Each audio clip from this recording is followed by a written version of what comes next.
Rima Hassan a été arrêtée ce jour, le 2 avril 2026. Elle a été convoquée au commissariat, placée en garde à vue et là, elle est détenue jusqu'à nouvel ordre puisque on aurait retrouvé dans ses affaires de la drogue synthétique. À une convocation au commissariat pour des tweets sur la résistance palestinienne. Donc, elle soutenait un résistant japonais qui a du coup opéré en Palestine pour défendre son peuple et elle soutenait du coup cette défense-là contre l'oppresseur qu'est l'État d'Israël. On va voir, hein, après il y a une dissonance cognitive assez énorme et on va voir qu'en fait, ces gens-là sont incohérents de A à Z et ce n'est même plus à démontrer. Donc on a Rima Hassan qui, bah, là, elle est actuellement en garde à vue, hein, pour des tweets en toute somme pas problématiques du tout, hein. On a pu voir, le gros porc là, Meyer Habib là, je sais pas quoi là, lui là, il sait même pas parler, même s'exprimer, il sait pas faire et il va, du coup sur i24 News, sur CNews. i24 News, c'est une chaîne israélienne, hein, au passage.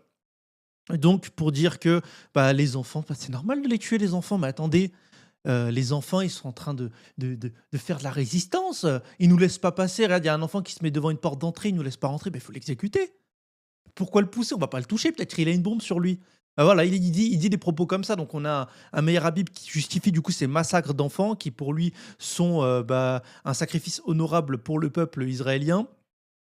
Et on est du coup sur un deux poids deux mesures qui est assez affligeant. Donc, d'un côté, en France, on est dans une dictature de la parole.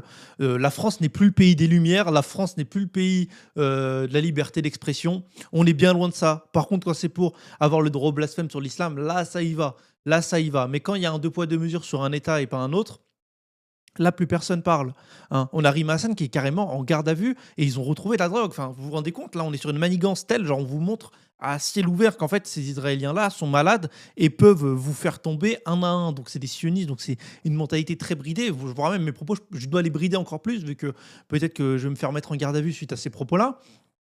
Mais si vous faites des propos, si vous faites des tweets qui, enfin, si vous proférez des propos qui vont à l'encontre de leur idéologie, vous pouvez être emprisonné en prison. On peut retrouver des pochons de drogue à votre convocation au commissariat. Quand bien même c'est une grosse droguée. Genre, imaginons, c'est une grosse droguée, et cetera. Elle se bute au shit et tout. Imaginez, genre vraiment, députée européenne d'ailleurs qui prend les décisions et qui fait aucun tweet laissant paraître le fait qu'elle soit complètement shootée, hein, sachant qu'elle tweete quand même pas mal et qu'elle est pas mal présente sur la sphère médiatique. Donc, c'est-à-dire que le sevrage, elle devrait anticiper ses sevrages à chaque fois. Enfin bref, assez affligeant.